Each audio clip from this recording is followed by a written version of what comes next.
Bonsoir et bienvenue sur la première vidéo face caméra de la chaîne YouTube. Et oui, c'est la toute première, il en fallait bien une, et bien c'est celle-ci. Alors vous avez cliqué pour voir le making of du court-métrage Society, on va y venir, mais juste avant j'aimerais dire quelques mots. Vous êtes en train de visionner un tout nouveau format de making of que je suis en train de mettre en place sur la chaîne. Alors des making of vous en avez déjà vu sur mes anciens courts-métrages, lorsque je publiais un film, dans la description de celui-ci ou dans une playlist intitulée making of présente sur la chaîne YouTube, vous pouviez retrouver des petites vidéos de 2-3 minutes contenant différents plans, moments ou passages qui ont été capturés sur le tournage du court-métrage en question.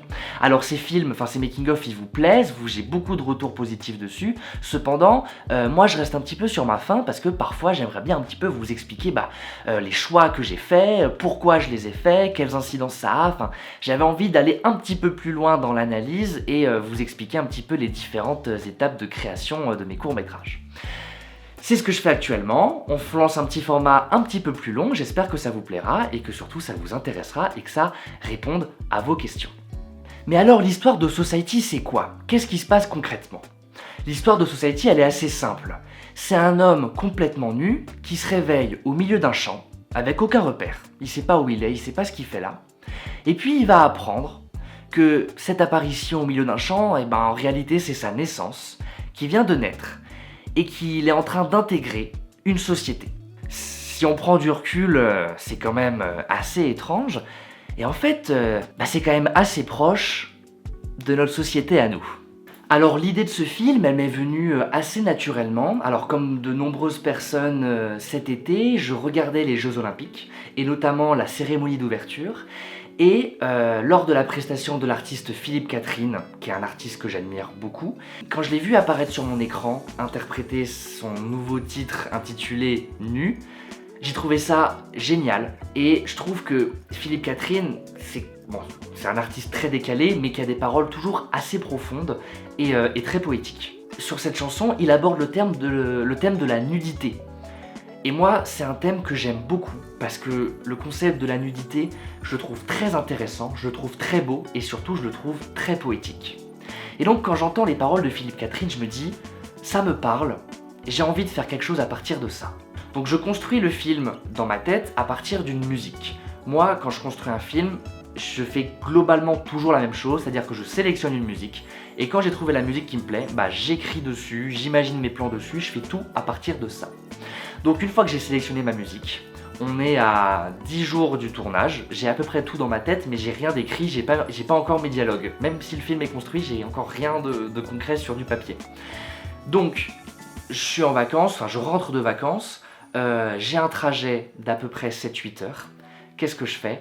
Je mets mes écouteurs, je mets la musique dedans, en boucle, pendant 7 heures. Et durant tout le trajet, la musique passe en boucle et moi j'écris et je suis extrêmement inspiré parce que ça m'aide, la musique m'aide, ça m'apporte un contexte et puis surtout j'avais plein de choses à dire, j'avais plein de choses à raconter et ça m'a vraiment pris à cœur ce film et donc c'est fait assez naturellement. Alors c'était quand même 7 heures non-stop, c'était assez fatigant mais en réalité 7 heures c'est pas grand chose. Donc me voilà avec un film prêt, écrit, le scénario est complet, la shortlist est achevée et on peut enfin tourner. Quelques jours après, on se rend sur le tournage. Society, ça nécessite une journée de tournage à peu près. C'est-à-dire que si je compte les trajets, plus les installations et tout ça, c'est à peu près une journée de 9h à 20h. Grosso modo, c'est ça. Et en fait, le tournage, il se passe assez mal. C'est-à-dire que y a plein de plans qu'on n'arrive pas à faire. Il y a plein de plans qui passent à la trappe. Il va y avoir plein d'autres choses. Mais en fait, je me demande si c'est pas mieux comme ça. C'est-à-dire que, en fait, du coup, le film, il est peut-être un peu plus simpliste. Et du coup, je pense en fait, ça rajoute même quelque chose. Donc, c'est plutôt un mal pour un bien. Comme je le dis, il y a plein de choses qui passent à la trappe, on est un petit peu dépité. Hugo, mon assistant réal, qui a plein d'autres casquettes, mais Hugo me fait comprendre que lui, il y croit quasi plus du tout, qu'on s'est trop éloigné du film de base, et moi, je me rassure un peu comme je peux, et je me dis, mais non, mais on verra, viens, on réessaye ça, on rattrape, et on a fait... on a un peu bricolé sur le tournage pour essayer de rattraper comme on pouvait. En plus, on était en août, il faisait une chaleur phénoménale, on a dû aller remplir les gourdes je sais pas combien de fois. J'ai fait une réaction allergique à l'herbe. Me demandez pas pourquoi, je suis allergique à l'herbe, j'avais le dos rouge, totalement défoncé, des plaques qui me grattaient et tout. C'est assez handicapant. Après, faut avouer que je me mets rarement totalement nu dans un champ, donc bon, une fois dans ma vie, j'estime que ça le fait. Donc le tournage s'achève, la journée est terminée, on remballe, on rentre un petit peu bredouille, du moins, peut-être pas bredouille, un peu sceptique, mais on verra bien. En tout cas, c'est ce qu'on se dit.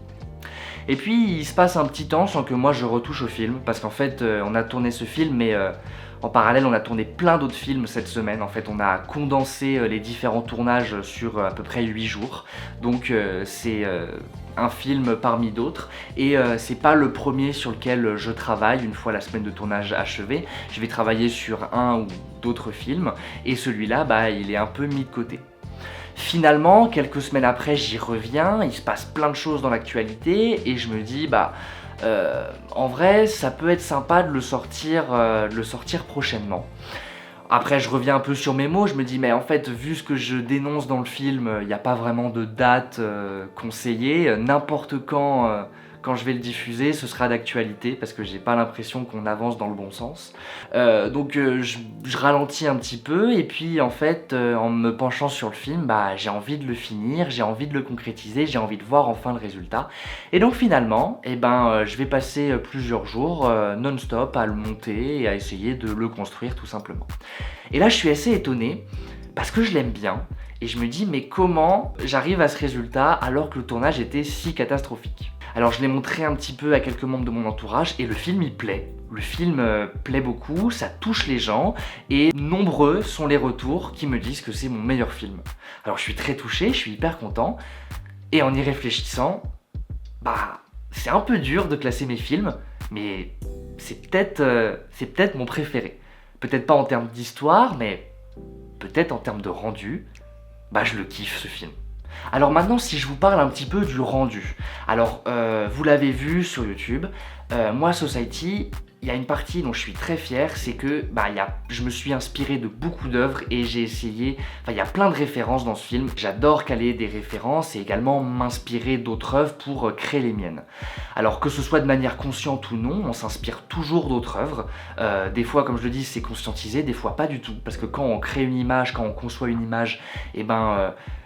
qu'on le veuille ou non, eh ben, on la façonne avec ce qu'on a déjà vu, avec ce qu'on connaît, donc il y a plein de références des fois on n'imagine même pas. À part ça, il y a quand même des inspirations et des références dont j'étais conscient. Alors il y en a beaucoup, donc je vais pas forcément toutes les détailler, mais je vous invite à me dire les vôtres dans les commentaires, ça m'intéresse de découvrir. Dans les références que j'ai conscientisées, donc je disais, il y avait du coup Philippe Catherine, sa chanson Nue, qu'il a interprétée au JO, qui m'a permis d'écrire un petit peu la genèse de ce projet, c'était un peu la base, le socle. Je suis également inspiré des courts-métrages de Steve Cutts. Alors si vous connaissez pas Steve Cutts, je vous invite vraiment à aller découvrir. C'est un univers quand même assez sombre, c'est toujours un peu sur la société, sur notre société dystopique, parce qu'on est quasi là-dedans. Ça va venir un peu critiquer la société de consommation, enfin ça va aborder plein de sujets rarement assez marrants. Je vous invite vraiment à aller découvrir les réalisations de Steve Cutts. Pour les plus aguerris d'entre vous, j'ai également mis une petite référence à Steve Cutts au sein de mon film.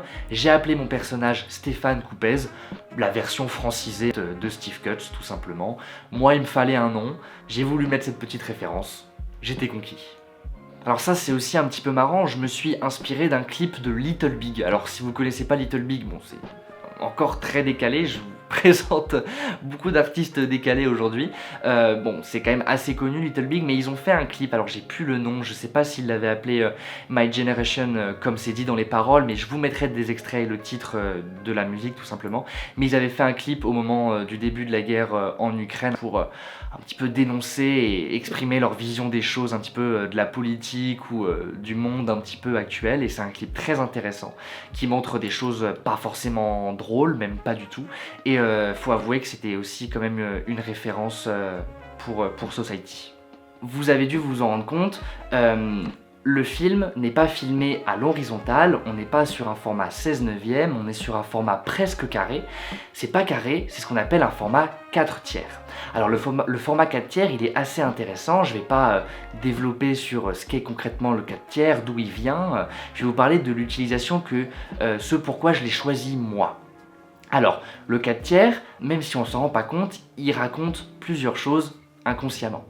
Le format 4/3, c'est entre autres également le format de la télévision. La télévision des années 70-80, notamment les premières télévisions, là où la télé, bon encore aujourd'hui, mais à la base la télé c'est pas de la fiction, bien qu'il y ait aujourd'hui des programmes ou quoi que ce soit, à la base la télé c'est du reportage, c'est du documentaire, c'est du réel. Et donc apporter un format en 4/3, ça va apporter cette notion de réel. Parce que oui, moi ce que je veux montrer dans mon film, c'est que c'est quasi pas un film, c'est la réalité. Alors j'utilise un élément de science-fiction, en l'occurrence le fait de naître adulte, mais à part ça, tout est vrai.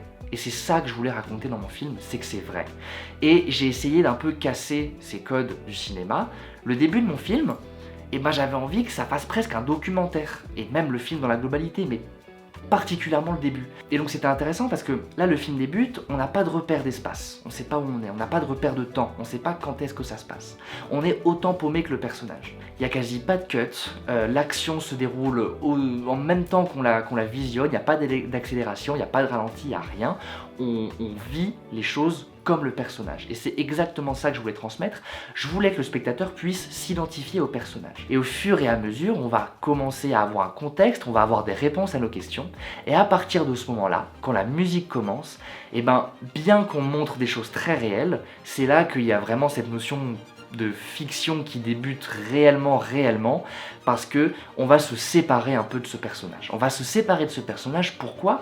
Parce que nous, en voyant ces images, chacun va avoir sa propre réaction. Il y a des gens, ça va les rendre tristes, il y a des gens, ils vont se sentir coupables, d'autres pas du tout. Il y a des gens, ça va les énerver, d'autres, ça va rien provoquer du tout.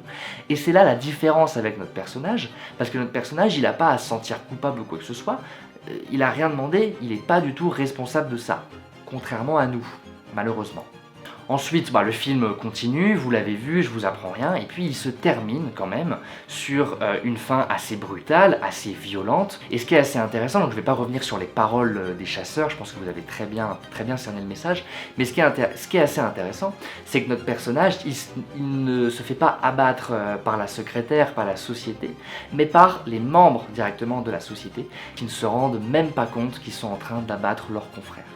Et ça, je trouvais ça intéressant parce que ça amenait une réelle vision de, en fait, on se rend même plus compte forcément de ce qu'on peut faire. On se rend pas forcément compte de nos actes. Alors voilà, ce making-of touche à sa fin.